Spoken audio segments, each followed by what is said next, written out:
Assalamu alaikum wa rahmatullahi wa barakatuh. Alhamdulillah, estamos en el día 16 de Ramadán y ya estamos en la cuarta plática sobre la lectura de Usul al-Sunnah.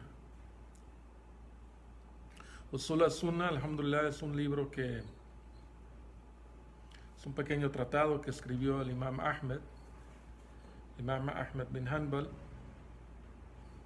como les he dicho, en un momento histórico muy importante de la Umma, y por eso se le conoce como el defensor de la Sunna, el defensor de toda la tradición islámica hasta su fecha, el defensor de lo que habían dicho los imams antes que él, los famosos imams, tanto Abu Hanifa como Imam Malik, como Imam Shafi, y de todos los grandes ulema, de todos los muhaddithin, de todos los que preservaban la tradición, toda la gente del azar, de la gente de la narración y de la tradición, aquellos que se apegaban al Corán y a la Sunna.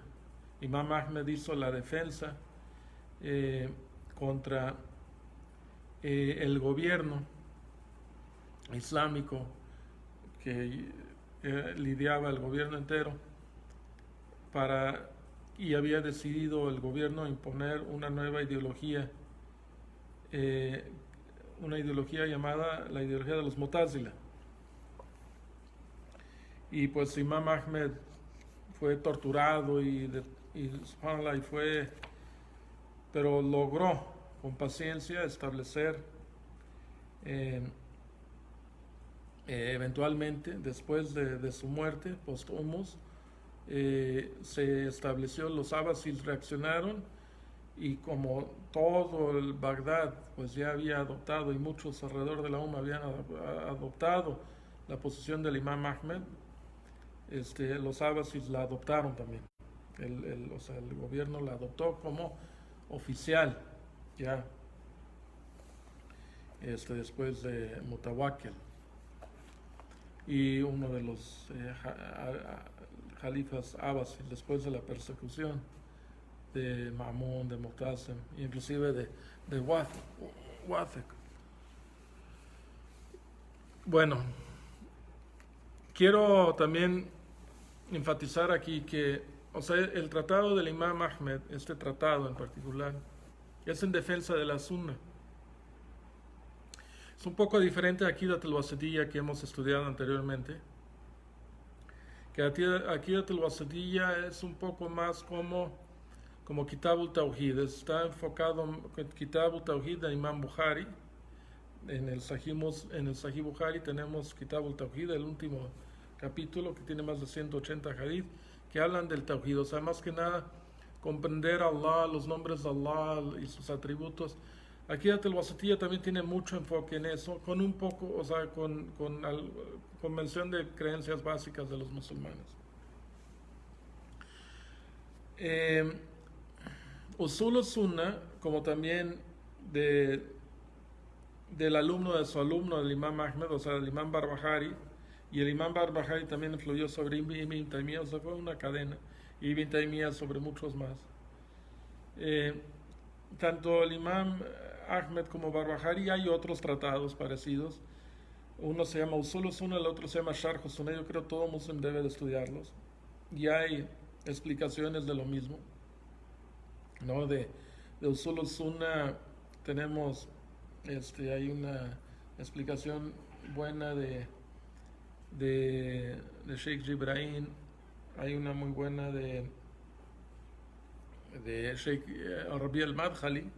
Rabi al-Madkhali, que también hizo una buena explicación de Usul al-Sunnah,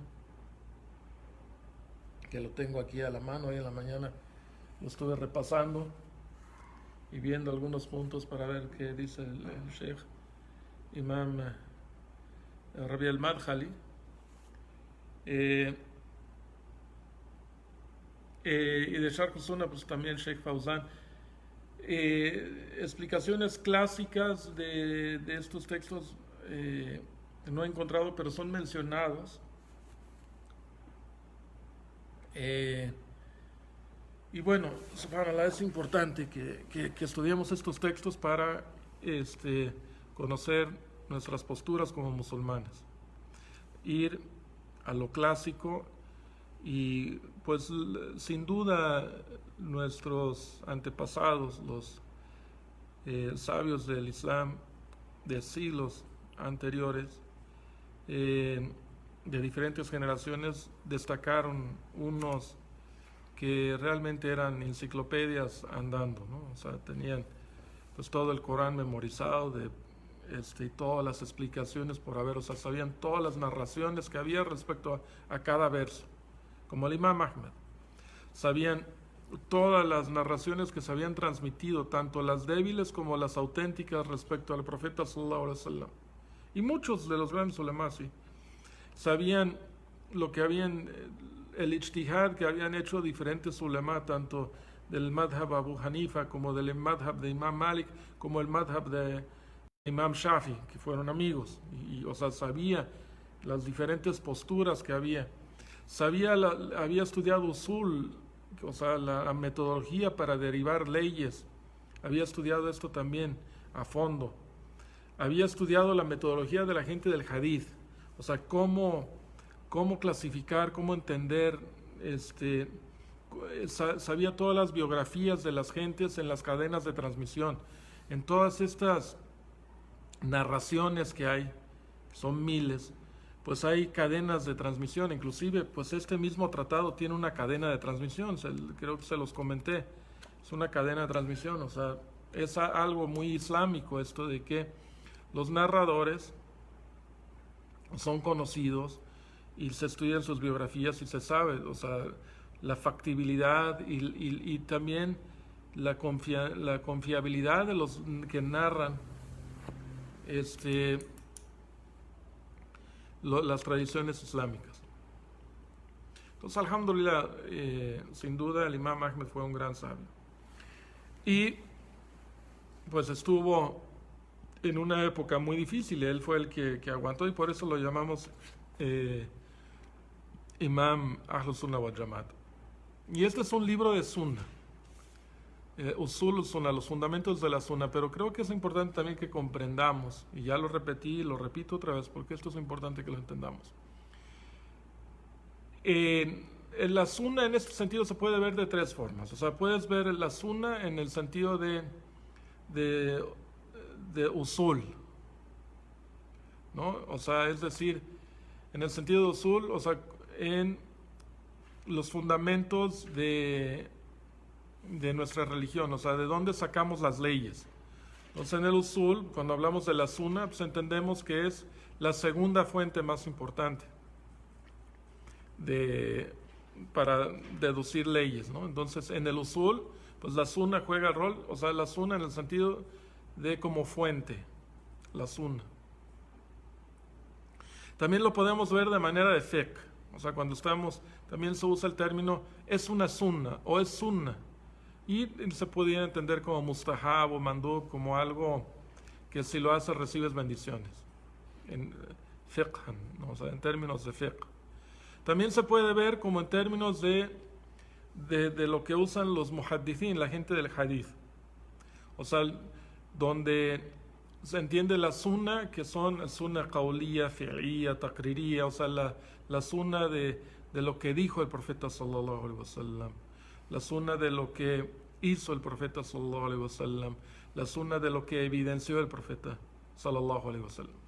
Pero en el sentido de este libro, cuando se habla de usulul sunnah, se refiere a las bases de la Sunnah con respecto a muchos dichos y hechos del profeta y del Corán mismo, respecto al entendimiento del Islam. Y su opuesto sería la bid'ah, la innovación. Entonces, el tratado de Imam Ahmed va como que buscando que la gente se aferre y se apegue a la Sunnah y abandonen las cosas que no son de la Sunnah, las cosas que son bid'ah. Y bueno, ya vimos más de 50 puntos. Y empezó con cosas muy fundamentales, pero ahora se está metiendo ya en lo que corresponde la obediencia a los líderes musulmanes. Y este es un punto muy importante porque promovió mucho Ahmed la paciencia y el resultado fue claro porque pues los líderes luego se apegaron a las enseñanzas del Imam Ahmed, o sea, eso no ha pasado en otros lados. Y bueno, alhamdulillah, hemos tenido algunos casos, ¿verdad? Pero no de la misma magnitud. Y, y pues sí pues estamos hablando del gobierno de los Abbasi, que fue el imperio más grande, de los más grandes en toda la historia, ¿no? O sea, más influyentes, de hecho, pues era un imperio muy grande y del mundo civilizado, pues, en la época pues entró así que entre el año 750, cuando se fundó, hasta la conquista de Bagdad en el siglo XIII, mediados del siglo XIII, no estamos hablando del siglo VIII, el siglo XIII fue un imperio que dominó, luego fue conquistado por los mongoles, pero fue retomado de cierta forma nominal cuando los Mamluk pusieron a un Abbasi, un descendiente de los Abbasis, como su jalifa, y esto siguió hasta que los turcos invadieron y rompieron con la tradición de tener a alguien de los Quraysh, un descendiente de los Quraysh como líder, alguien ya sea de Banu Umayya o de Banu Abbas. Y ese es un tema también. Pero entonces en este sentido está el tratado y hay que entender, ya mencioné algunas cosas, empezamos con algunas cosas del ta'at, de la obediencia al líder. Hay un verso en el Corán que les quiero recitar que está en Surat al-Nisa, en Sura de las Mujeres, en la Sura 4 del Corán, en verso 65. Dice Allah subhanahu wa ta'ala, dice, Fala وَرَبُّكَ لَا يُؤْمِنُونَ حَتَّى يُحَكِّمُوكَ فِيمَا شَجَرَ بَيْنَهُمْ ثُمَّ لَا يَجِدُوا فِي أَنفُسِهِمْ حَرَجًا ثُمَّ مِمَّا قَضَيْتَ وَيُسَلِّمُوا تَسْلِيمًا. Fala, por cierto, وَرَبُّكَ, por tu Señor. O sea, Allah está jurando sobre sí mismo en ese sentido. O sea, no hay. La yu'minun, no creerán. Está hablando de los musulmanes. No serán creyentes los musulmanes. Hatta yuhakimuk, hasta que te hagan a ti, mensajero de Allah, a ti Muhammad, el juez sobre lo que discrepan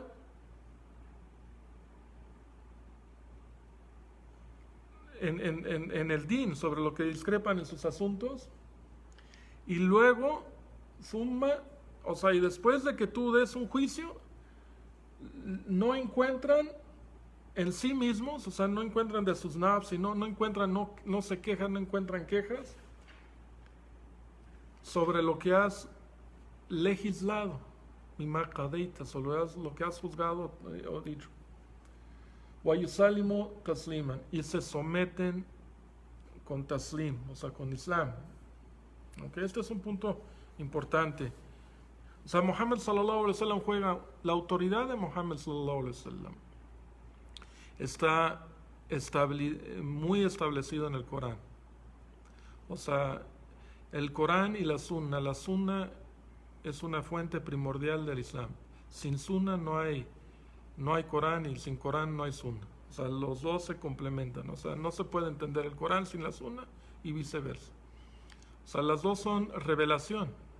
No más que una es la palabra de Allah, subhanahu wa ta'ala, y la otra es en palabras de Muhammad sallallahu alaihi wasallam. Pero Muhammad sallallahu alaihi wasallam, respecto a las órdenes de Allah subhanahu wa ta'ala y la revelación de Allah subhanahu wa ta'ala, y lo que tiene que ver con este din, no pronunciaba sino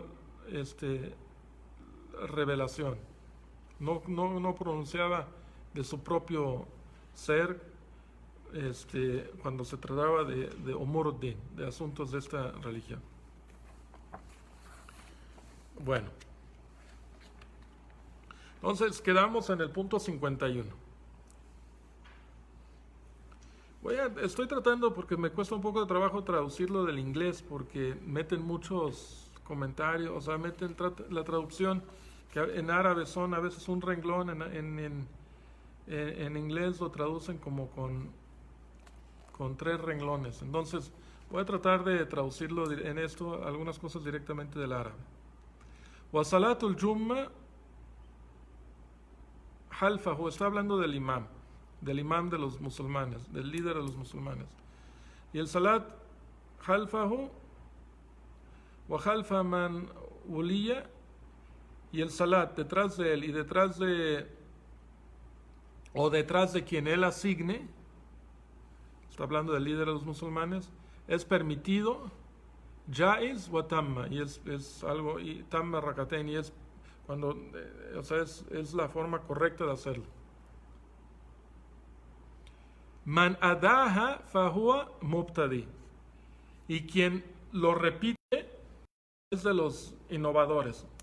Ahora, en los tiempos del Imam Ahmed, o sea, el Imam Ahmed prácticamente nació en la fecha que los abbasis tomaron el gobierno, y luego ya Mansur estableció el gobierno después de Safa, estableció Mansur unas décadas después la ciudad de Bagdad, y se construyó una gran ciudad que se construyó de nuevo, o sea, completamente de cero. Hicieron una magnífica ciudad que fue la más importante en el mundo, y tenía ciertos lugares muy, muy bonitos y muy fundamentales, que se volvieron centrales en muchos aspectos. Uno de ellos, Beit el-Hekma, pues también, ahora sí que, pues por decir, el palacio de los gobernantes, la mezquita, tenía un sistema de drenaje, era una ciudad, y empezó a crecer rapidísimo, ¿no? Y era parte también del comercio, de la ruta de la seda, era un centro, y esto fue creciendo. Bagdad se volvió la ciudad más poblada y importante del mundo, para el siglo 10, 11, 12, 13 también todavía, inclusive fue una de las ciudades más importantes del mundo, y la más grande en algunas épocas, la más poblada. Pero el Imam Ahmed le tocó ver el comienzo de esto. O sea, cuando iniciaba todo esto, de chamaco vio cuando establecieron Bagdad, y luego pues se hizo escolar. Sus familiares del Imam Ahmed apoyaron a los Abbasi para derrocar a los Umayya, el Qawm Shaybani, si no me equivoco, Shaybani, que también estaba relacionado como Muhammad Shaybani, el estudiante de Abu Hanifa, también del mismo clan, también si no me equivoco, tiene rato que no repaso la biografía de Imam Ahmed en ese aspecto, pero estoy seguro porque me acuerdo que en el juicio que le hicieron al Imam Ahmed, la misma Guardia Nacional, había un tío del profeta del Imam Ahmed, quien se había retirado o sea, se enfadó del trato que le estaban haciendo a su sobrino, y pues era de los Shaybani. Entonces, que apoyaron, ¿no? Pero digo esto, ¿por qué digo todo esto? Porque todavía en esta época pues era se estaba asentando el gobierno, o sea, ya la gente ya había reconocido a los Abbasi, pero todavía había ciertos grupos de los Jawarij que habían, de repente iban a poblados, se metían a poblados, robaban y trataban, y no estaban de acuerdo. Y había gentes que iban a rezar, o sea, les tocaba rezar ahí, y luego repetían su oración. Y es interesante, algo les comento que quede esto registrado, es muy interesante. En el Sharh del Imam de Sheikh Rabi al-Madkhali menciona esto, y esto es algo para que los musulmanes también en Latinoamérica, en los hispanoparlantes, sepan luego lo que, porque la gente, por decir los ultrasalafi, que no me gustan estos términos, pero sí tenemos ciertas gentes que se aferraron en algunas cosas, perdieron como como dirían los gabachos, the big picture, ¿no? La imagen más holística del Islam, y como que se fueron pequeñas partes, y a veces ni siquiera siguen a sus grandes escolares, porque pues el Rabi al-Madkhali es de los grandes para ellos. En este mismo inciso que habla del Juma y de rezar detrás del imam, Rabbi el-Madkhali dice, y de la misma forma deben de rezar detrás de los Muqtadi. Aunque sea Muqtadi, rezas detrás de él si es tu líder, si es la congregación. Y es importante entender también que para Ahmed y para Imam Shafi, para tener un Juma necesitabas cuando menos 40 personas, ¿no?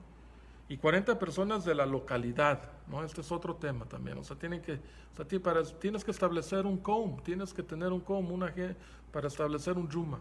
Y hay requisitos, pero a lo que voy es, si de por sí, por ejemplo en la Ciudad de México, hay un Juma ya establecido, que tiene más de 40 personas, aunque no estés de acuerdo con su minhaj, Rabbi el-Madkhali dice que reces con ellos y no vas a repetir nada, pero que reces con ellos, porque esto es más apegado a la sunna. Los invito a que vean la explicación de Usul al-Sunna de Rabbi el-Madkhali, y en el inciso lo menciona para que también sepan. O sea, en este sentido, Rabbi el-Madkhali está diciendo que debiesen, si viven relativamente cerca o si hacen Juma en la Ciudad de México, pues es mejor hacerlo con una congregación grande. Y bueno, esto no lo digo yo, lo dijo él, pero me llamó la atención y dije, alguien debería de decirles, porque sí veo que es bueno que recen el Juma como debiese de ser, inshallah, porque cuando menos en la Ciudad de México pues, tienen los números suficientes para que puedan hacer el Jamat, el Juma. Entonces no repiten. ¿Ok? Rakatain man adaha fahuwa muqtadi. Quien vuelve a repetir la oración, aunque sea un fajr, aunque sea un líder del que no están de acuerdo, lo que quieran, pero si vuelven a hacer el salat, es una bid'ah. Y son de aquellos que consideran los que abandonan las tradiciones del profeta sallallahu alaihi wasallam. Y mukhalifu sunna, la gente que se difieren con la sunna, o sea, es también una cuestión social, de liderazgo. Esto es bien importante. La sunna no solamente es al jarh wa ta'dil y oye, fulán dijo tal de fulán, entonces no te sientas con él. O sea, perdemos ya hoy en día el contexto social. Y aquí dice el imam, el mukhalifu sunna son esos grupitos que tienen diferencias y hacen fitna.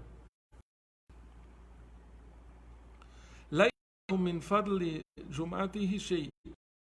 Beneficios algunos del Juma, si hacen esto, hacen oración. Y dalam yaras, si es que no hacen salat, khalfa a'immatu man kan, del jalifa que esté, o de su representante, ya sea una persona buena o mala de los jalifas.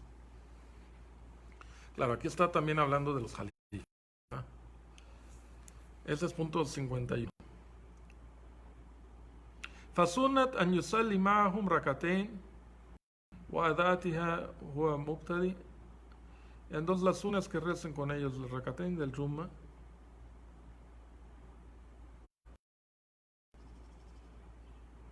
y no te debe de quedar duda en tu corazón de que esta es la mejor forma de hacerlo.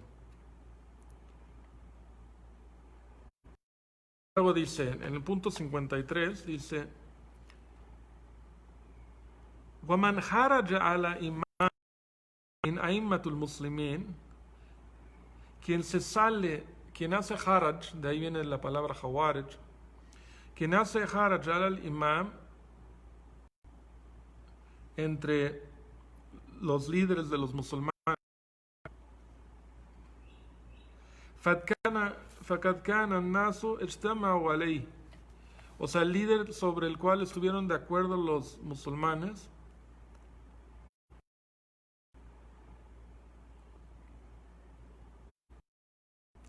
y los que apoyaron para que se estableciera su califato. De forma que esto sea. Este punto, hermanos, tomen nota.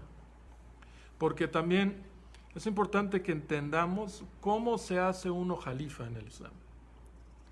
Hay formas de hacerse jalifa.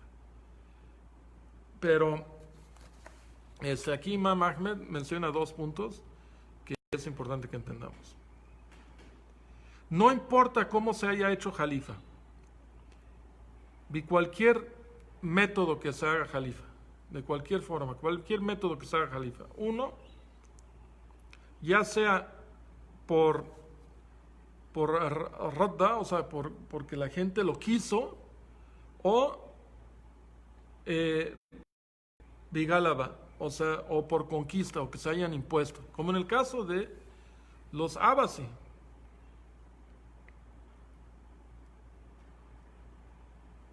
Entonces, quien toma la postura como de los Jawarij está desobedeciendo a los musulmanes y está diferiéndose, se está separando del azar, de las narraciones del profeta sallallahu alaihi wasallam.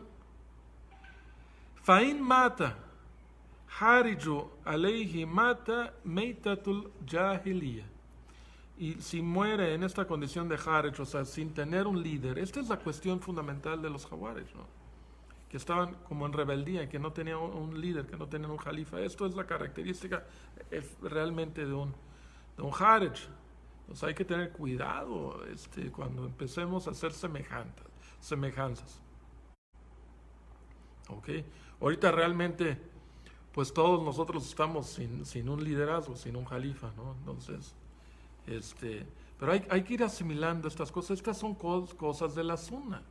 Son cosas de la sunna. O sea, el Imam Ahmed escogió estos puntos como para asegurar a la umma, porque es el imam al sunna, el imam de la gente de la sunna, el defensor de la sunna, y él quiere que no se pierda la sunna, el entendimiento de los azar. O sea, al estudiar miles de tradiciones, esto es lo que puso, esto es la sinapsis, esto es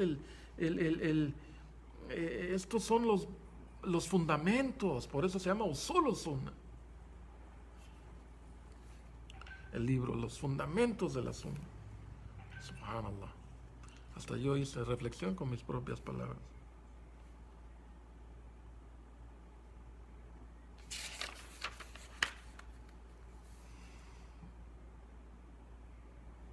Ok, y este es otro punto. Wala yahillu qatlul sultan.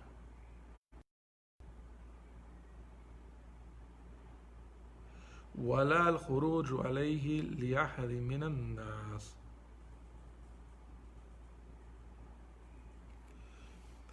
No es permitido matar al sultán, al rey, o al líder, en este caso el rey, y especifica sultán, no al sultán. O sea, esto es el fundamento de la sunna. O sea, ir y asesinar a un líder no te lleva a nada. Revuelta en contra de ellos. Y quien haga esto, fahuwa mubtadi. Quien hace estas cosas es un mubtadi, es bid'a, es lo opuesto a la sunna. Aprobación. Y está eres sunnati wa tariq. Y no está sobre a la gairi sunna, o sea, está en oposición a la sunna y la forma y el camino correcto. Ahora, aquí agárrense, hermanos, esto se escribió en los tiempos del Imam Ahmed. Llegaban bandidos, literalmente, de repente se metían a algunos poblados, se metían a algunas casas, sobre todo los campesinos y la gente, porque es importante que entendamos también, ¿no? O sea, realmente, y yo sostengo esta, y por favor refútanme, pues, pero es una postura que yo tengo. Yo sí soy de la idea de que el modelo económico de los abasis era en base a dinero real. Cuando había, pues, eran generosos y hacían inversiones, sí, pero más que nada invertían en la misma gente, repartían a la gente, apoyaban a sus estados vasallos y demás, como para fortalecer la estructura, sí, pero de lo que tenían, no buscaban créditos, pero eran gobiernos pequeños, digo, extensos y funcionales, y muy funcionales, pero las localidades mandaban sus asuntos, las localidades, y sí había recaudación, pero la recaudación era local. Recuerden, esta es la sunna, porque cuando Muhammad sallallahu alaihi wasallam mandó a Muad ibn Jabal, en el famoso hadith del Tawhid, ¿no? Que enséñales primero en Yuwahidullah, que adoran a un solo Dios. Cuando lo entiendan, entonces explícales que Allah ha hecho para ellos obligatorio el salat. Cuando lo establezcan, entonces toma de ellos el zakat. Pero el zakat y gasta sobre ellos, o sea, toma de los ricos para sus pobres, o sea, es local, ¿no? O sea, no era así como una federación, viene todo el dinero para la federación y luego nosotros repartimos. No, ese no era el modelo de gobierno del profeta sallallahu alaihi wasallam y de la gente de las narraciones. ¿Ok? Por eso había ciertos vasallos, había ciertos gobiernos que se hicieron muy fuertes, como los Seljuk, pero reconocían al líder porque eran educados islámicamente, entendían estos conceptos y así se sostuvo y se mantuvo por siglos, así era como funcionaba. Bueno, no voy a entrar a mucho detalle, pero quiero que entendamos este punto que ahorita dice el Imam Ahmed. O sea, tampoco era una responsabilidad del gobierno federal, de los abbas, y por decir, del gobierno central de Khilafa, encargarse de la seguridad de cada uno. O sea, hay cosas fundamentales que le toca a la Khilafa. Pero en este sentido es más, o sea, el modelo económico islámico va más, por ejemplo, con las teorías de Milton Friedman, que o sea, realmente gobiernos no tan grandes, que no patrocinan todo y demasiados grandes. Estos gobiernos dan miedo, ¿eh? Gobierno tipo China, o sea, no hemos tenido algo parecido en toda la historia de la humanidad como el gobierno de China de la actualidad. Ese tipo de gobierno da miedo, porque pues no tienen legislación realmente, o sea, no hay una constitución, no hay así como fundamentos, o sea, ellos son una dichosa meritocracia, pero méritos entre ellos mismos, ¿no? Son como los masones de antes, ¿no? Pues para ir gobernando tienes que mostrar tu lealtad con el partido, pero pues no hay una escritura de Allah subhanahu wa ta'ala, o sea, cuando menos en los países cristianos, bien o mal, pues oye, puedes decir, oye, pues pero teme a Dios, ¿no? Y así hay todavía bases aunque también se están perdiendo.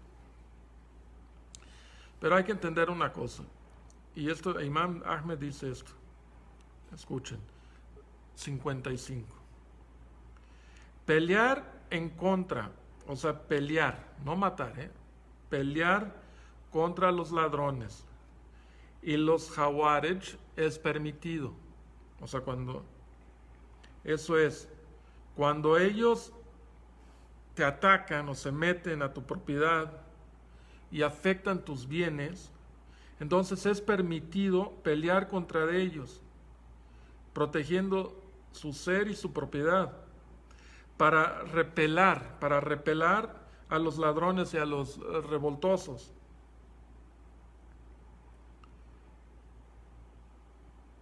Protegiendo sus bienes, con todo lo que es su capacidad. O sea, es permitido, ¿ok?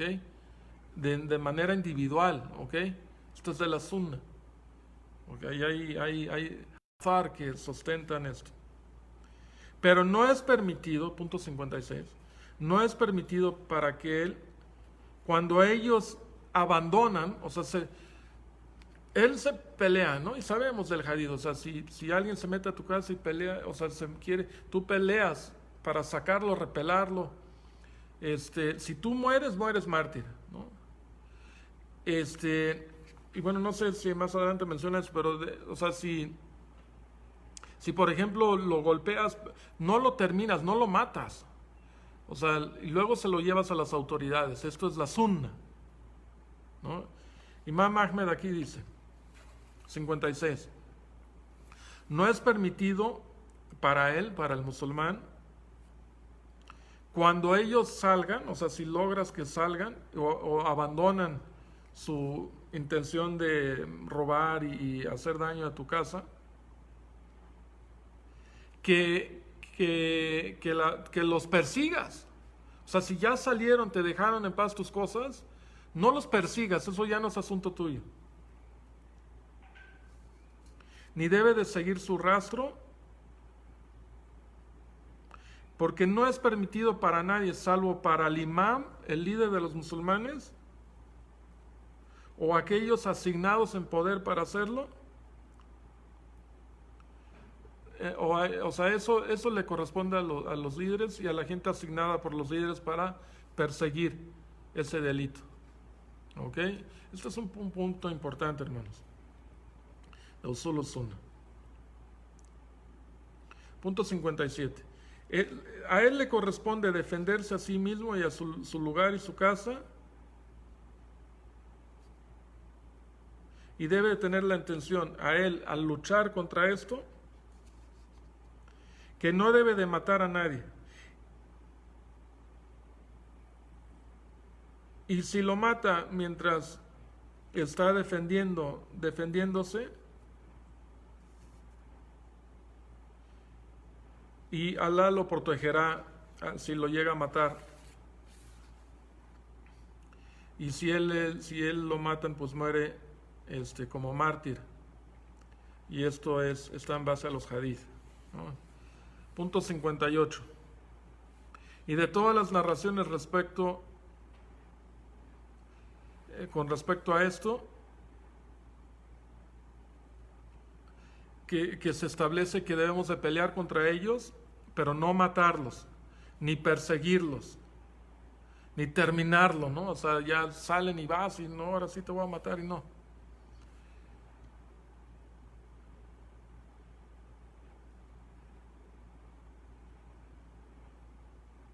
Y por ejemplo, y aquí es donde dice Imam Ahmed, y aunque si lo lastimas y cae en el piso, no debes de, ahora sí que de terminarlo, ¿no? Y matarlo, ¿no? Eso no se permite. O sea, debes de decir, órale, vete y sacarlo de tu propiedad y se lo dejas a las autoridades. ¿Ok? Estos de la sunna, o sea, sí, esto hay que entender el momento y lo que sucedía en los momentos del Imam Ahmed.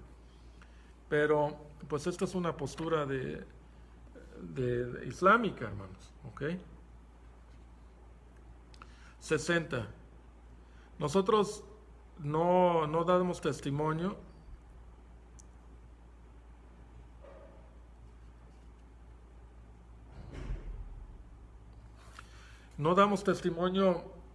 para nadie de la gente de la Qiebla, o sea, la gente de los musulmanes,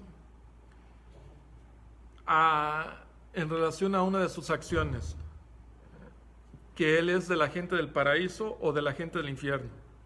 Punto muy importante. O sea, nada de esos comentarios como los cristianos así que dicen, ay, te vas a ir al paraíso con todo y zapatos, ¿no? Yaudu billahi. Nosotros no decimos sobre de nadie que es una persona del Jannah, o es una persona o sus acciones son del Jannah o del infierno. Hay que tener cuidado con esto. Deseamos para la gente recta y tememos para la gente que hace errores, y siempre tenemos esperanza en la misericordia de Allah. ¿Ok? Punto 60. Punto 61. Y quien se encuentre con Allah con un pecado,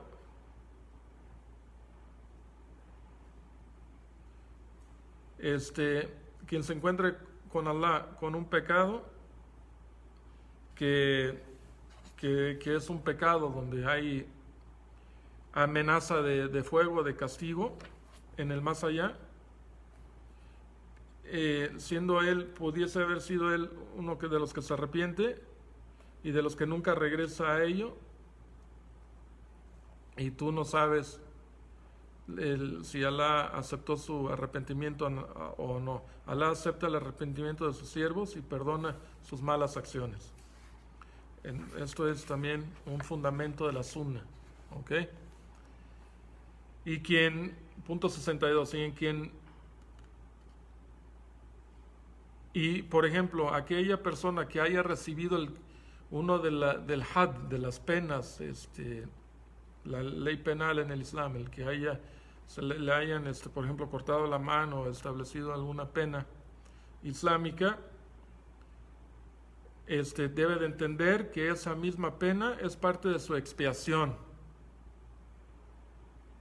como ocurre, como dice en el mensajero de Allah sallallahu alaihi wasallam. Entonces, o sea, ya nunca, si ves a alguien con la mano mocha por haberlo robado, no debes, o sea, haces haram si lo juzgas, porque Alá, independientemente de lo que él haya pedido, es una penitencia. El haberle el haber pasado por todo eso y que te corten la mano es una penitencia. Y subhanallah, la verdad que la ley islámica en este aspecto es muy, muy por encima del sistema penitenciario de hoy, el sistema penal en los países occidentales que ya no pueden con los gastos, son fortunas los que tienen que pagar, son millones de gentes encarceladas, cada persona cuesta muchísimo dinero para mantenerlos ahí, las instalaciones son caras de mantener, todo un show para mantener, o sea, sale más barato que estén afuera, y que les des pensiones, ¿no? Que los tengas adentro de una cárcel, o sea, sale más barato tener a una persona pensionada que una persona encarcelada en este sistema. Y el típico modelo del gobierno grande que paga todo, cuando el gobierno grande no tiene, estos gobiernos de hoy no tienen dinero, o sea, no tienen ya los recursos, o sea, dependen de muchas circunstancias de las que no pueden saber si van a tener esos recursos. Cada vez que calculan un presupuesto, eso pues toman en cuenta que van a recaudar tanto, que van a poder vender tantas cosas de quizás pero no saben, ¿no? Y pues en el Islam no es así, no puedes dar de hecho, o sea, que cuentes con algo hasta que lo tengas, y así debería de ser, ¿no? O sea, no puedes hacer promesas de pago cuando no tienes ese dinero, o sea, no puedes ofrecer limones cuando todavía no los siembras, no tienes ni los árboles, no puedes vender una casa que todavía no construyes. Esto es islámico, hermanos. Esto es un fundamento básico islámico. Punto 64. Voy a tratar son 70 puntos. Punto 64 es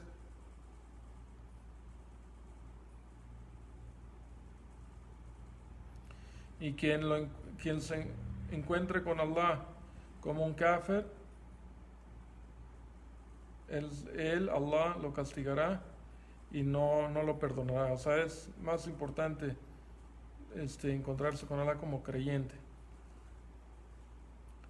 Y aquí y el rajam, esto es la cosas de la sunna, los fundamentos de la sunna. Fíjate ya aún en los tiempos del Imam Ahmed, ¿verdad?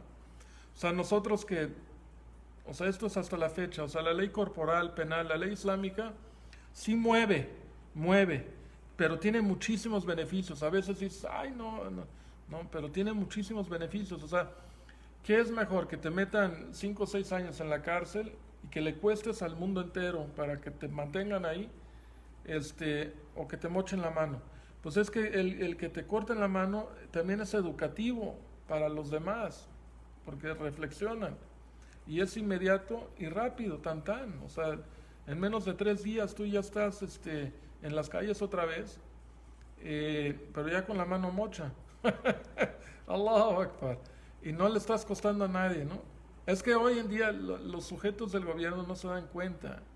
Ese es el problema, no se dan cuenta. Es que eh, hay diferentes modelos económicos, ¿no? Pero por ejemplo en Estados Unidos, pues los grandes empresarios sí se dan cuenta y por eso ahora lo que está pasando en Inglaterra, porque más del 40% del presupuesto son las grandes empresas, los grandes empresarios son los que pagan todo y ellos ya con esto del Brexit están viendo que no van a generar tantos ingresos.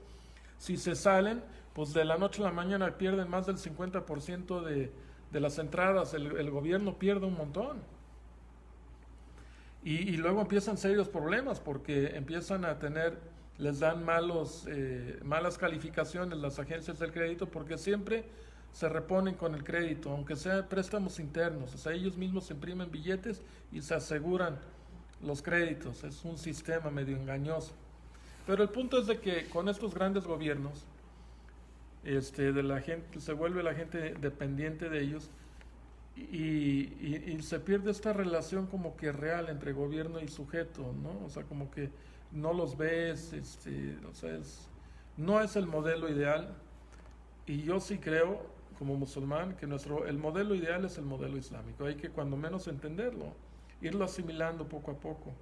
Obviamente, pues muchos aspectos de la Sharia no se pueden imponer, o sea, en el mundo islámico en la actualidad pues está muy complicado en el mundo islámico y en el mundo no musulmán pues olvídate, pero pues hay que estudiar estos temas del Islam para que los entendamos. Y bueno, dice, Ar-Rajum Hakun ala man zana.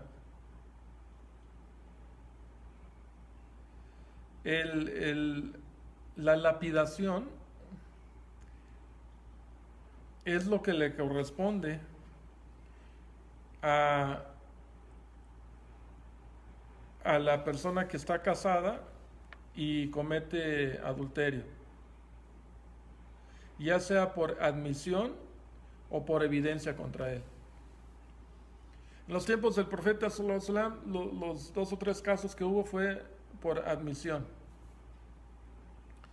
Pero esto es una sunna. Digo, en tantos 23 años hubo 2 o 3 casos. Pero esta es una sunna, ¿no? Y ellos mismos confesaron. Y el profeta como que no quería escuchar la confesión. Sabía como que venía como con esa intención y como que se hacía a un lado. Investiguen ese tema. El Rajam. Y estas son cosas que son de fundamentos de la sunna, de acuerdo al gran imán defensor de la sunna, Ahmed bin Hanbal. Esto es parte del din. Que no le gusta a los kufar, pues hay muchas cosas que no les gusta al kufar. No, pues todo. Pero no estamos aquí para complacerlos, ¿no?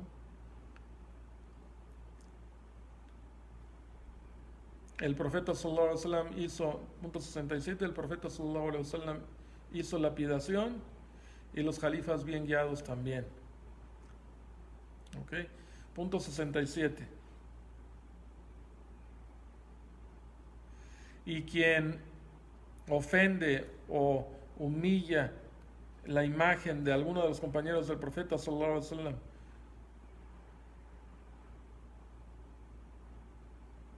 o lo insulta o está mencionando sus errores, es un innovador. O sea, si en nuestros tiempos empiezas a oír a gente hablar mal de los sahaba y decir cosas, muy típico. Por eso se le critica mucho a ciertas gentes. No voy a decir quiénes, porque luego... Pero se les critica porque hay muchos sunitas, obviamente los shias, ¿no? Ellos son lo opuesto a muchos de estas cosas. O sea, son los primeros en rechazar la sunna y los primeros en ofender a los sahaba. Pero dentro de los sunitas, por ejemplo, a muchos sunitas se les hace, a muchos se han criticado a Muawiyah a la ligera. Muawiyah fue compañero del profeta sallallahu alaihi wasallam. Entonces, ojo, no nos metemos en esos rollos. No te lo estoy diciendo yo, te lo está diciendo el Imam Ahmed.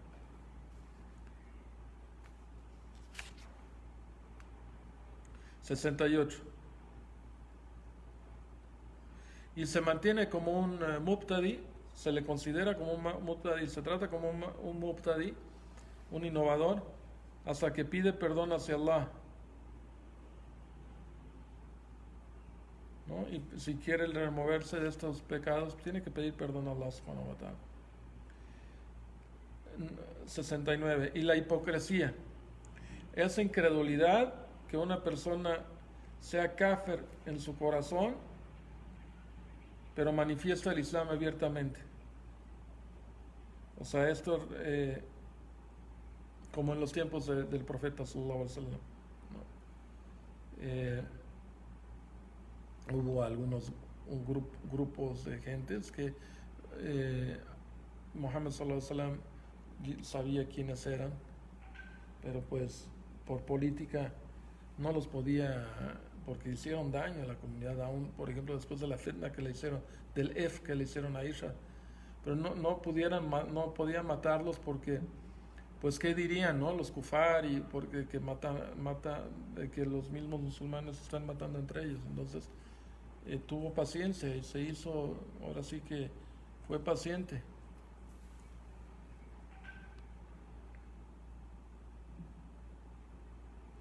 Y el profeta sallallahu alaihi wasallam dijo, 70 de las condiciones, dice, quien tenga 3 características de estas es un hipócrita. Y este hadith lo reportamos tal cual como es, ¿no?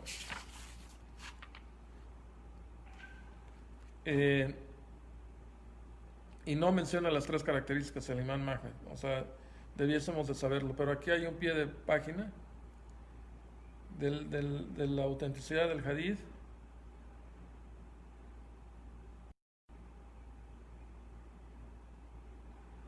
Pero yo no me acuerdo de las 3 condiciones del hipócrita, cuando se enfada, ¿no? Se enfada muy rápido, dice, o sea, no quiero repetirlas porque no me acuerdo del todo de las 3 características, pero pues estas son cosas que deberíamos de saber, son fundamentos del din. Y también dice, o sea, aquí ya está mencionando algunos hadith del profeta sallallahu alaihi wasallam que son fundamentos.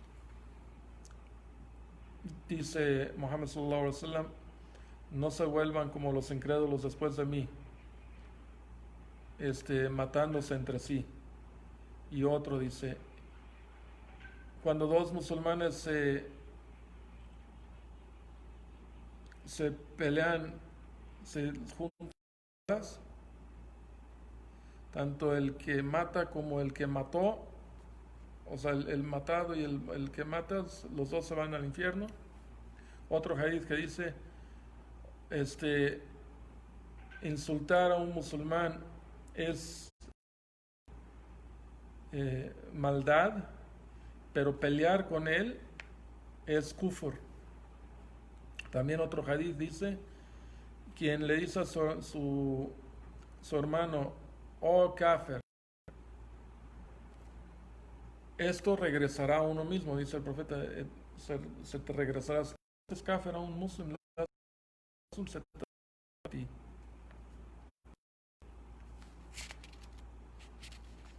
Y también dice, es incredulidad hacia Allah, o sea, es kafir el que niega su responsabilidad sanguínea. Y muchos otros hadith, dice el imam Ahmed, como estos, que han sido autenticados y preservados. 71. Nos sometemos a la sunna, aunque no entendamos su explicación a fondo, o sea, lo entendamos así, nos sometemos a él. No hablamos de él, no arguimos respecto a ello.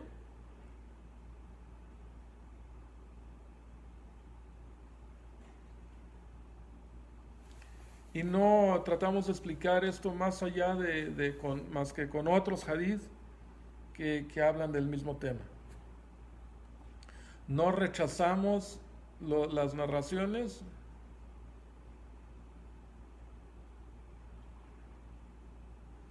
salvo con unas tradiciones que sean más auténticas. ¿Ok? Luego dice el 72, dice el paraíso y el infierno son 2 cosas creadas, ya fueron creadas, como ha dicho el profeta sallallahu alaihi wasallam, yo entré al paraíso y vi un castillo, y ahí le nomás da un ejemplo, y otro ejemplo dice, y vi el Kauthar, el Kauthar en el paraíso sallallahu alaihi wasallam, y también me asomé al infierno y vi que la mayoría de los habitantes eran mujeres. Este es un hadith auténtico. Y pues encontramos ya muchos musulmanes que dicen, no, esto, pues, o sea, no sabemos lo que, o sea, Muhammad sallallahu alaihi wasallam vio eso. O sea, de lo que él vio en el infierno, lo que alcanzó a ver es de que había muchas mujeres en el infierno. Pero también sabemos que en los últimos días va a haber mucho más mujeres que hombres, pero todos tienen la misma capacidad y las mismas oportunidades de llegar al paraíso. O sea, y Alá le habla a los dos géneros y la diferencia, o sea, ese es un tema aparte, los géneros en el Islam, pero realmente el Islam le da un estatus muy elevado a las mujeres. Pero pues esto fue lo que vio Muhammad sallallahu alaihi wasallam. 73. Quien diga que el paraíso y el infierno no son creados, entonces no ha creído en el Corán y en los hadith del mensajero sallallahu alaihi wasallam, y no los considero creyentes del paraíso y del infierno. O sea, esto es bien importante porque mucha gente niega también aspectos del paraíso y del infierno, musulmanes. O sea, los Qadiani, por ejemplo, ellos dicen que no hay infierno, ¿no? O sea, que le cambian. Y quien muera de la gente, 74, quien muera de la gente de la Qiebla, o sea musulmán, como gente del Tawhid,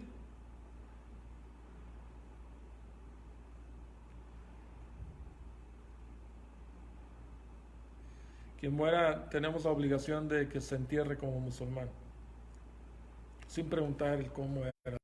Haya sido gente del Tawhid, gente de la Qiebla, hay que enterrarlo como tal. Y como último punto, del último punto del tratado, el punto 75 dice, y buscar perdón, no debemos de dejar de pedir perdón para los musulmanes,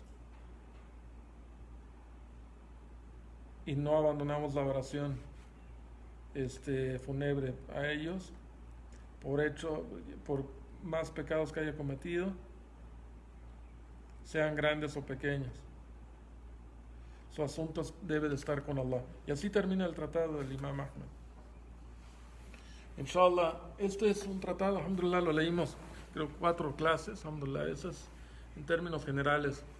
Y es un libro que ha influido por siglos a muchos de los grandes escolares, pero es importante que estudiemos estos tratados de Akida y que comprendamos nuestra postura como musulmanes y cómo debemos de entender el Islam.